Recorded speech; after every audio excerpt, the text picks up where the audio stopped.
Binigyan ni Pangulong Bongbong Marcos ng tig 150,000 pesos sa mga pamilyang nawala ng tirahan dahil sa magnitude 7.4 na lindol sa Davao Oriental. Wow naman, nakakahiya naman para sa mga didili sa nabigyan ng konting cash assistant. Oo, kokonti lang daw yun, sabi ng mga didili sa nabasa ko sa mga comment. Sus, okay na yan, kesa naman noon. Bakit kaya may mga taong ang tataas ng price? Yung nasunugan ka na, nalindol na ang lugar mo. Heto para sa mga DDS yung pagpunta ng Pangulo sa lugar ninyo ay para sa mga taong gusto ng tulong at nangangailangan ng tulong. Hindi naman pumunta ang Pangulo yan para magustuhan nyo siya.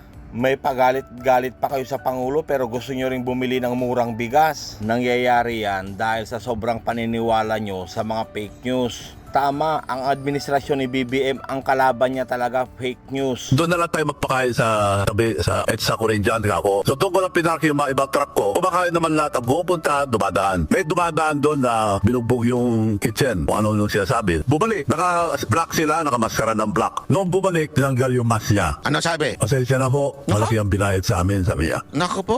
Sino nagbayad? Sino nagbayad? Nakita niyo yung kwento? May mga dumaan na kabataan na nakamaskara. Alam mo na yun, di ba yung pinopromote nung may toyo? Di ba sabi ko sa inyo, ayaw niyo maniwala sa akin eh. Nung nagbayad sa inyo, sabi yung mga nagpapakain. Si Martin Romualdez, saka si Facility, sabi nila. Oh, kita nyo na. Although di ako naniwala, yun ang sinabi yung mga dumaan. Oh, kita nyo na.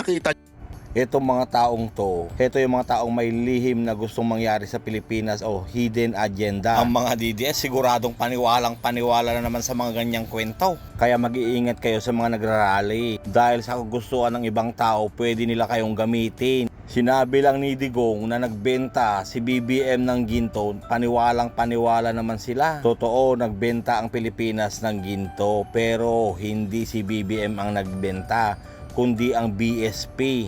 Para sa kalaman ninyo, hindi pwedeng pakilaman ni BBM ang BSP. Ang Bangko Sentral lang ng Pilipinas ang may kakayahang magbenta ng ginto. Ang Pilipinas, maraming sangay yan. Ang mga DDS vlogger kasi, nililito lang nila ang mga DDS supporters nila. Dahil alam nilang kikita sila sa mga views. Kagaya sa Cebu, siguradong kumita ang mga vlogger sa nagpapakalat na nagbebenta si BBM ng 20 per kilo ng bigas. Bilang isang sangay ng gobyerno na gusto rin makatulong sa mga nalindol. Bilang programa nila at gusto talaga nilang makatulong kaya nagbenta sila ng 20 per kilo ng bigas sa Cebu. Para sa konting kaalaman po ninyo, magkaiba po ang benta sa bigay o tulong. Tsaka update nga pala, si Banat Bay na pinupuri si Kiko Barsaga, ngayon kaaway na niya.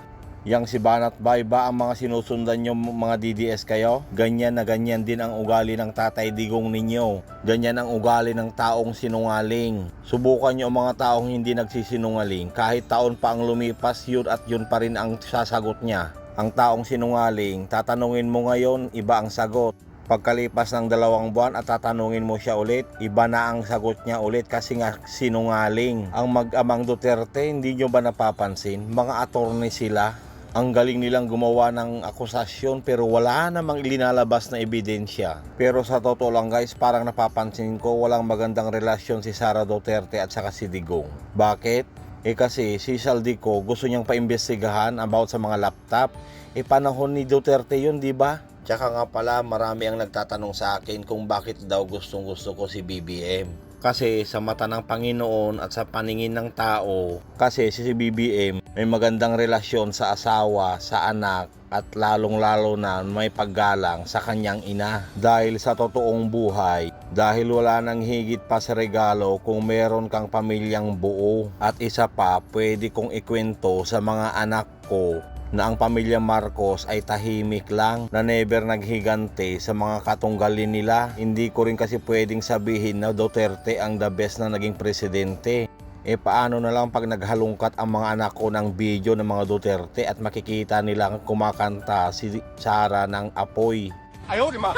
Paano pag makita ng mga anak ko ang video ni Digong na minumura ang Panginoon? O di ba mga DDS, ang hirap ipaliwanag yan sa mga anak natin pag si Digong ang sinabi nating pinakamagandang presidente na dumaan sa Pilipinas, di ba? Ayaw ko namang sabihin sa anak ko na okay lang ang pagmumura. Mas mahirap naman ipaliwanag sa mga anak natin kung bakit nakulong si Duterte, di ba?